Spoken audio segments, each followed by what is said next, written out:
Hola, ¿qué tal, queridos amigos? Bueno, estamos en el espacio de la entrevista y estamos, aquí estoy, miren, yo soy Demian Duarte. Estamos aquí con el diputado Jacobo Mendoza, a quien le damos un saludo afectuoso. Jacobo, es el presidente de la mesa directiva del Congreso del Estado de Sonora. Es diputado de elección directa, no crean que es pluri, y es mi amigo, el diputado Jacobo Mendoza, con quien tenemos el gusto de platicar. Jacobo, primero que nada, ¿cómo estás? Bienvenido. Hola, Demian, buenos días. Efectivamente, tengo el privilegio de tu amistad, que así me lo has permitido tú, no de ahorita, de muchos años. Te lo agradezco. Te reconozco que en 2015 fuiste de los pocos medios que nos dieron apertura cuando yo estaba pues haciendo un esfuerzo extraordinario en la candidatura a la presidencia municipal de Hermosillo aquí en 2015. Siempre nos diste apertura, te lo agradezco mucho. Y pues bueno, ya estamos en otra etapa, en otro momento, y pues sí, desde aquí, desde la representación popular del Distrito 8 de Hermosillo, pues nos permitió llegar al Congreso, y a partir de la instalación del Congreso, gracias al apoyo de todos los compañeros y compañeras de la 63 legislatura que me eligieron por unanimidad como presidente de la mesa directiva del Congreso. Excelente. Oye, Jacobo, estamos en el mes de noviembre y bueno, ya el gobernador Alfonso Durazo cumplió con la obligación que tiene como Poder Ejecutivo de entregar en tiempo y forma el paquete presupuestal. Hace escasos 5 días que se presentó aquí en las instancias del Poder Legislativo, en la oficina en la que estamos, de hecho. El presupuesto, un documento interesante, hay una pequeña reducción respecto a lo que se ejecutó en este año. Sí. Sin embargo, es un presupuesto que plantea pues la lógica de la austeridad, de priorizar el gasto social, entre otras cosas. Es obvio, ¿no?, que es importante el paquete económico, la ley de ingresos, que consideran no nuevos impuestos, no incrementar los vigentes, más o menos todo embona en la lógica de lo que ha venido postulando el presidente López Obrador y en lo que ha dicho el gobernador de importar la 4T a Sonora. Sí. Ahora, te diría políticamente, ¿cómo pinta el panorama para el presupuesto? Bien, yo veo un escenario político muy favorable porque se está en plena concordancia con los postulados de la Cuarta Transformación y los planteamientos que ha hecho el señor gobernador, el doctor Alfonso Durazo, sobre la necesidad de tener un presupuesto estabilizador de las finanzas públicas. Efectivamente, en tiempo y forma, según lo mandata nuestra Constitución, el día 15 de noviembre se recibió aquí en esta oficina, que es la presidencia de la mesa directiva, todo el paquete fiscal. Contiene la ley de ingresos, el proyecto, y contiene el proyecto de presupuesto de egresos. Tienes razón al señalar que es un poco menos de lo que se proyectó el año pasado, y tiene su explicación. Lo que pasa es que no nos estamos endeudando, no estamos adquiriendo deudas ni de corto ni de largo plazo. Por esa razón es que viene un monto menor a lo que el año pasado se proyectó.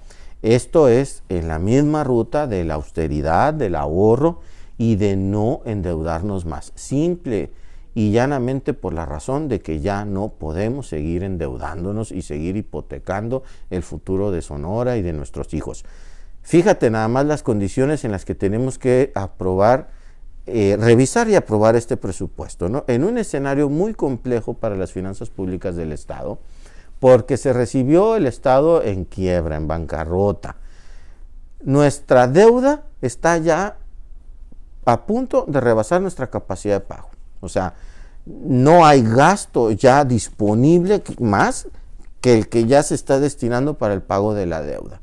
Elevaron la deuda de manera irresponsable las últimas administraciones, hasta ponerlo al tope de lo permitido. No calificamos ya para ninguna agencia calificadora de deuda. O sea, nos llevaron a los 22,000 millones de pesos de deuda. Claro, que eso coincide con el techo de endeudamiento, ¿verdad? Que Sí, tiene el Estado. la capacidad topa pues, con las participaciones sí, federales. ya no topa, no hay para dónde, pues, o sea, ¿con qué pagaríamos si nos seguimos endeudando? Exactamente. ¿Verdad? Luego, nos dejan un déficit, se financiaron entre deuda a corto plazo y entre pedir adelantado participaciones, se financiaron el gasto corriente nos lo dejaron como deuda y ahora se convierte en déficit. 8,200 millones de pesos de compromisos ineludibles de pago en el periodo septiembre-diciembre sin fuente de financiamiento. ¿Cómo le hacemos? Es decir, la administración anterior incluso se fue sin pagar las pensiones de la quincena que le correspondía, así de ese grado. Es una serie de, ¿cómo lo describíamos? Eran inmoralidades administrativas, ¿no? Pues vaya que sí, porque mira, el dinero sagrado de los trabajadores, que es su pensión, pues ese de pérdida se hubieran pagado. Claro. Pero se fueron sin pagar ni la quincena que les correspondía. O sea, estamos haciendo un esfuerzo extraordinario desde la lógica de la administración y de la hacienda del Estado, en sobreponerse al déficit con ahorros y entonces poder nivelar un poquito las finanzas para que el próximo año poder estar ya generando ahorros por alrededor de 4,300 millones. Casi le estaríamos ya tumbando la mitad al déficit de 8,200 millones. Sí hay esperanza de salir adelante y de estabilizarnos con mucha disciplina en el gasto. Y esto me llevaría a la segunda parte del análisis que me gustaría abordar, que es el presupuesto del Congreso, donde estamos poniendo el ejemplo de austeridad y estamos recortando el gasto del Congreso en un 60%. Ningún ente público o poder, ninguna otra instancia está apoyando de manera tan contundente, tan drástica en un programa de austeridad como lo está haciendo el Congreso, con un 60% de ahorro que de su gasto se destina directamente a proyectos educativos. Te pusieron la vara alta, ¿no? Sí. 450 millones es lo que se va a recortar sí. para el 2022. Sí, de 796 que teníamos, o sea, el 60%. El 60%. Nos estamos... Oye, pero me queda claro que una cosa, porque en el imaginario colectivo está la idea de que los diputados ganan mucho dinero, ¿no? Y probablemente tenga razón la gente, ¿no? Porque les dan una dieta, ¿no? ¿De cuánto es la dieta actualmente de un diputado? 86,000 pesos. Pero les dan, además de la dieta, les dan una serie de, no son estímulos, sino más bien líneas de gasto relacionadas, por ejemplo, con los gastos que tienen que ver de representación en sus distritos. Y del grupo parlamentario. Del grupo parlamentario. Pues se está recortando todo eso. Estamos haciendo un esfuerzo también extraordinario desde el Congreso para recortar todo el gasto corriente, el gasto operativo, y quedarnos con el mínimo indispensable para la función sustantiva del Congreso. A la fecha existe un fondo de cemento y varilla todavía, ¿no? Se gastaba en cemento y varilla, en dulces, en cobijas, en viajes, en viáticos, boletos de avión, gasolinas, transportes, empresas de seguridad privada, todo eso se eliminó. Rentas, estamos pagando rentas en el edificio del Vado del Río. Asesores, despachos, consultorías, imagen, todo eso se recortó. Nos vamos a quedar con el mínimo indispensable sin afectar la labor sustantiva del Congreso. Sí tenemos que revisar los compromisos laborales, o sea, hay que hacer una revisión, pues, de todo el conjunto de elementos para poder ordenar este nuevo presupuesto que nos dejaría con un 40% pues de lo que antes se ejercía. Entonces sí tenemos que hacer una revisión exhaustiva. Estamos conscientes y estamos de acuerdo y estamos apoyando, y se firmó la notificación al Ejecutivo de que comprendíamos y respaldábamos la propuesta del doctor Alfonso Durazo de recortar el gasto del Congreso, y se hizo la revisión y nos permitió recortar 450 millones de pesos. De acuerdo. Que es el 60% de nuestro presupuesto. Sí, la verdad es que es un asunto complejo. Lo comentábamos en la previa, ¿no, Jacobo? O sea, una cosa es el Congreso y los 33 diputados, ¿no? Pero poca gente sabe lo siguiente. Del Congreso, del presupuesto del Congreso, dependen otras instancias, llamados organismos autónomos. Uno de ellos es el Instituto Superior de Auditoría y Fiscalización, otro más es el Instituto de Acceso a la Información y Transparencia Informativa, sí. Otro más es el órgano que está previsto como órgano ciudadano contra la corrupción, ¿no? Sí. El CPC, entre otras instancias, ¿no? Sí. Y eso te lleva a una lógica de que quizás el CPC es el que menos cuesta, tengo entendido que cuesta 12 millones de pesos al año. Y van a ser honoríficos, todos los consejos serán ciudadanos, como también el de evaluación del desempeño legislativo. No, los consejos son como observadores ciudadanos, observadores públicos, para que vigilen y tienen facultades legales de propuesta, de observación. Eso lo vemos muy bien. Y los órganos autónomos seguirán disponiendo de su presupuesto. El ISAF, por ejemplo, recibe su presupuesto en función de un porcentaje del presupuesto anual y de ahí se envía, ¿no?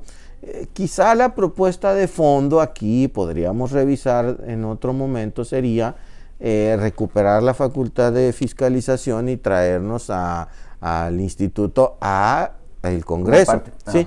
Que como antes estaba. Posiblemente yo he estudiado una propuesta en ese sentido, posiblemente sea la ruta. Finalmente lo que la Constitución nos obliga es que el Congreso realice una función fiscalizadora, pero el Congreso, digamos, dispuso que ese órgano técnico que dependía de la Comisión de Fiscalización, que durante mucho tiempo, acuérdate que eran las famosas contadurías mayores de Hacienda, pues que era el órgano fiscalizador, que era un órgano técnico dependiente del Congreso, se le dotó de autonomía, lo que está ahora vigente en el ISAF. Podríamos revisar el devolverlo al Congreso, pero creo que en este momento tendríamos que hacerlo de una consulta pues más amplia y queremos debatir estos temas, ¿no? Pero pues sí, yo creo que debería de estar sujeto a revisión, ¿no? Claro, cómo no. Ahora, me queda claro, muy claro, que tienen los votos para sacar el presupuesto. Prácticamente ni siquiera tendrían que debatirlo, ¿no? Porque Morena, pues, tiene, junto con sus aliados, una vasta mayoría legislativa, ¿no? Las 2/3 partes, y les sobra todavía un voto, ¿no? Entonces, de alguna manera, esa parte está superada. Sin embargo, creo, y seguramente coincides conmigo, en que, pues, esto es democracia, ¿no? Sí. Entonces, es importante que se den los debates, al respecto de estos temas, ¿no? Sí, y es a lo que quiero llegar con mi respuesta. A ver, no basta la fuerza de los votos, necesitamos la fuerza de los argumentos, de las razones, de los equilibrios, de los contrapesos, de los motivos para la legislación. Entonces nosotros optamos por la fuerza de los argumentos, de la propuesta y del consenso, pudiendo, como dices tú, generar las votaciones. Únicamente como coalición hemos logrado muchas votaciones con el respaldo y el apoyo de otros grupos parlamentarios. Finalmente el Congreso es la expresión de la pluralidad del Estado, ¿no? Entonces creo yo que efectivamente, mira, de 33 diputados que conforman esta 63 legislatura, cosa que me da mucho gusto que está en su mayoría conformado por mujeres, que bueno, 19 mujeres, 14 varones. La coalición logra, con el apoyo del Partido Encuentro Solidario, con la representante del Partido Encuentro Solidario, los 22 votos que nos dan las 2/3 partes, es decir, Morena y sus aliados, el PT, Verde y Nueva Alianza, y la representante de Encuentro Solidario que se sumó a a esta coalición parlamentaria. Tenemos los 22 votos. Sin embargo, ha habido reiteradas votaciones en que se suman los representantes de MC, de PRD, de PRI, también en algunos momentos de PAN, no en todas las votaciones. No les he visto a ellos muy convencidos. Ha habido votaciones por unanimidad, en otras sí votan en contra, pero es la razón de ser del Parlamento y de la democracia, ¿no? Y qué bueno que así se exprese en un Congreso un ejercicio de voto, de libre votación. Claro. Hubo polémica recientemente, por lo menos a nivel de opinión pública y medios de comunicación, por los relevos que se están dando en el personal administrativo. Y me queda claro que hay posiciones muy importantes. Una es la oficialía mayor, otra de ellas es la dirección jurídica, otra más es la dirección administrativa, que al final de cuentas prescindieron de los servicios de un grupo de personas que estaban ahí. Digamos, ¿en qué va ese proceso? Pues mira, es un paso natural que tenía que dar este Congreso, que tiene derecho a proponer los funcionarios que habrán de conducir la administración del Congreso.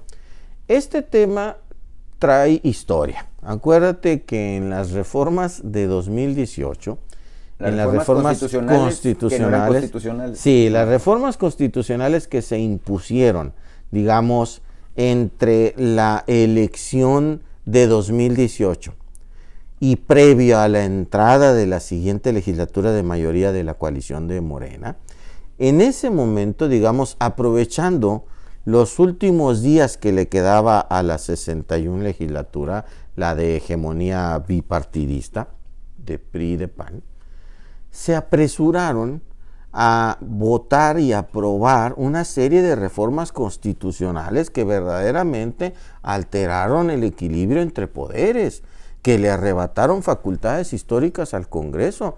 Ahorita estamos corrigiendo el rumbo en todo el daño que se le hizo al proceso del Instituto de Transparencia.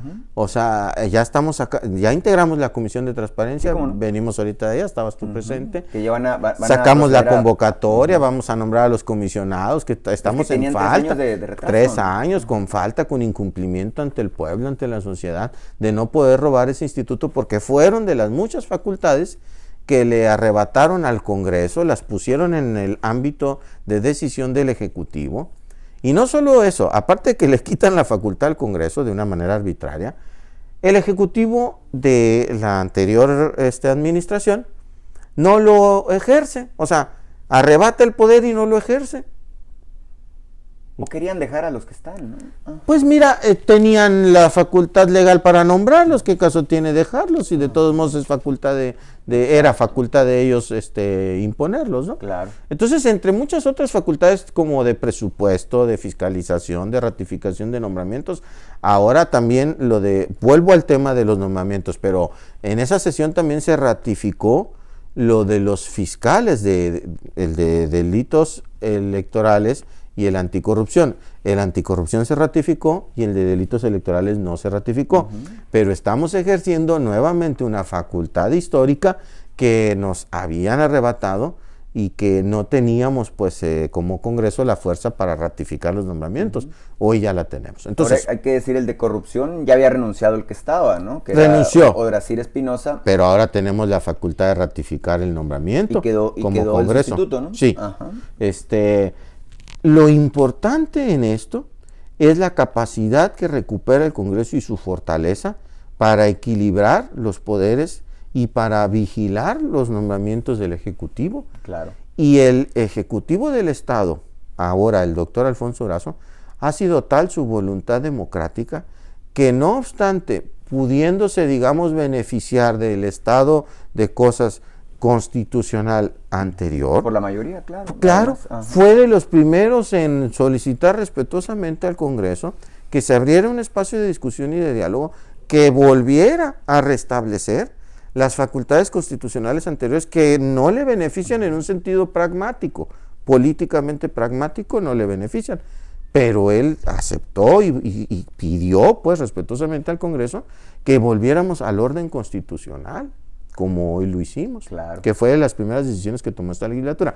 Entre ellos va el tema de los funcionarios del Congreso. ¿Qué fue lo que ocurrió?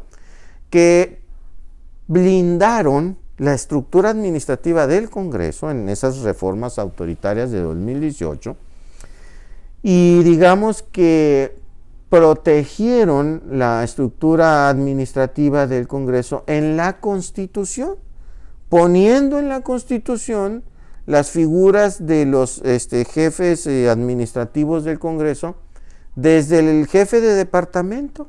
Sí. O sea, ¿cómo es posible tener que reformar la Constitución para pasar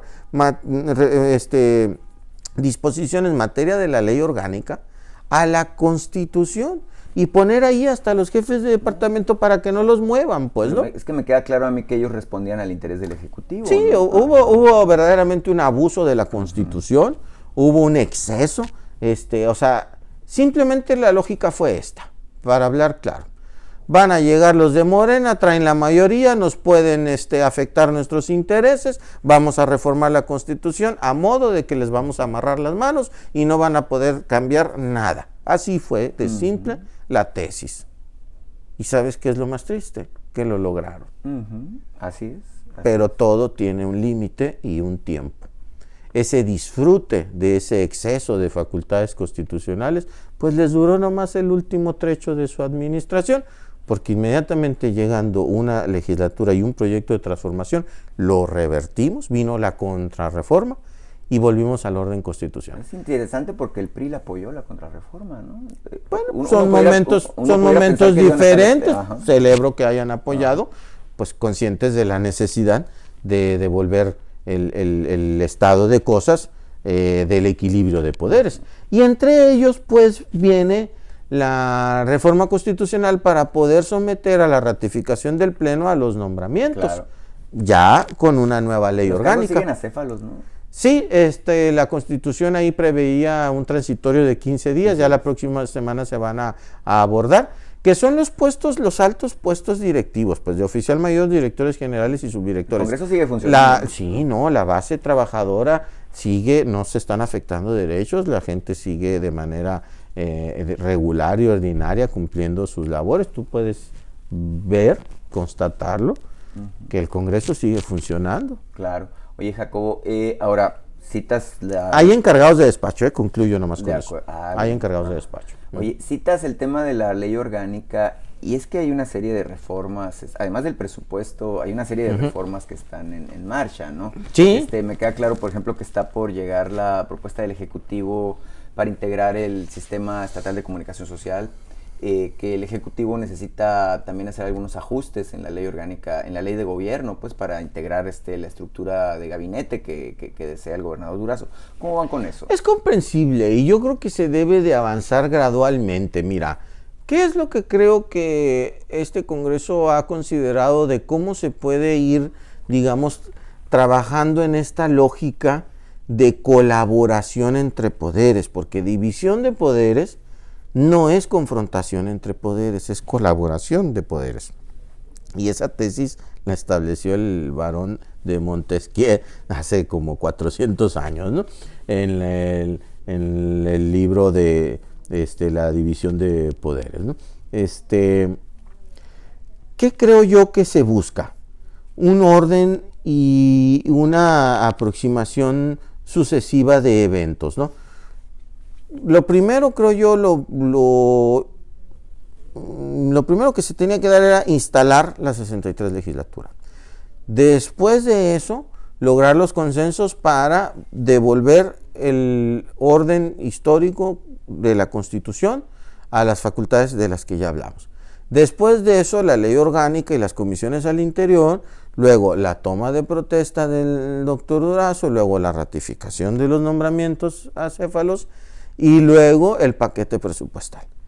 Creo yo que por lógica, acto seguido será la revisión de todo el aparato administrativo del Ejecutivo, a lo cual tiene derecho de elaborar sus nuevas propuestas con su visión y que tendrá que pasar por el tamiz del Congreso esa nueva, digamos, integración de su administración, que esencialmente serían los ajustes, pues, me parece muy pertinentes en lo que se ha denominado este sistema estatal de comunicación y también por las dependencias que sufren un nuevo enfoque, pues, como pues la de bienestar y que ya pasa de desarrollo social a bienestar. Hay algunas áreas que se fusionan, hay otras que desaparecen.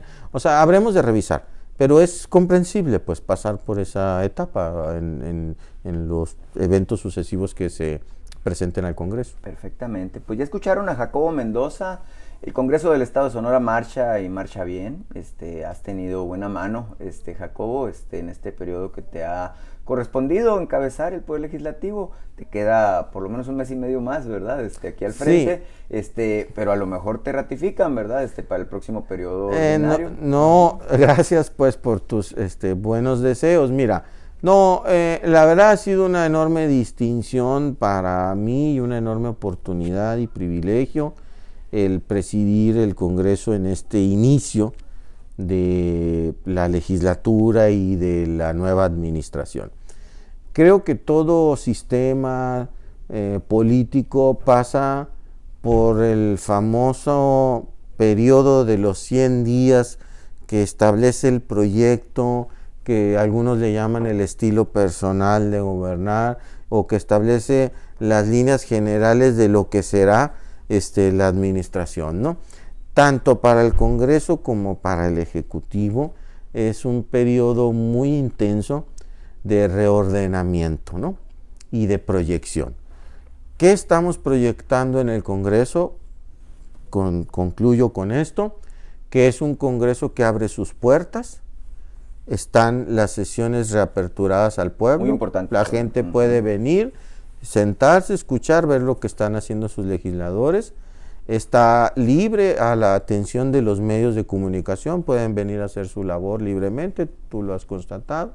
Que fue una de mis quejas originales, sí, ¿no? Yo me acuerdo que fuiste de los primeros que me dijiste, Jacobo, ¿van a abrir o no las sesiones al público? Sí, te dije, desde la primera sesión. Y sin espavientos, simplemente ordené la apertura del Congreso a las sesiones al pueblo. Luego, somos un Congreso transparente, abierto, y vamos a trabajar bajo la figura del Parlamento abierto. Tan queremos ser transparentes que ordené también la creación de micrositios para que puedan transmitir las reuniones de comisiones. Y ahora estamos también impulsando un proyecto a través de un convenio con Telemax para que se pueda transmitir en señal abierta de televisión el trabajo del Congreso, un canal del Congreso del Estado con el apoyo de Telemax. Segundo, estamos también impulsando acuerdos de consenso para darle una nueva organización al interior del Congreso, y eso en qué se va a expresar o traducir en un Congreso austero, que ahorre recursos importantes por el orden de los 450 millones, lo que equivale al 60%, un Congreso eficiente, porque vamos también a revisar todas las áreas para hacerlas, hacer más con menos, hacerlo eficiente, y un Congreso transparente. Entonces, me da mucho gusto poder comunicar aquí por este medio que al interior del Congreso se está trabajando en beneficio de los sonorenses, y que estamos trabajando todas las fuerzas parlamentarias, independientemente de sus colores, sus ideologías, sus agendas. Estamos trabajando en un proyecto en común, que es vivir una nueva etapa y una nueva era en Sonora de transformación en beneficio del pueblo. Esa es la visión que yo quiero compartir con ustedes. Perfectamente, pues muchísimas gracias a Jacobo Mendoza, nuestro amigo del Sonora Power, que también estás en Radio Sonora, de hecho, Jacobo, con esta entrevista. Entonces ahí vamos consolidando también nuestros propios proyectos, y pues te agradecemos ser parte de, gracias. Parte importante además. Muy amable, buen día. Nos vemos, gracias.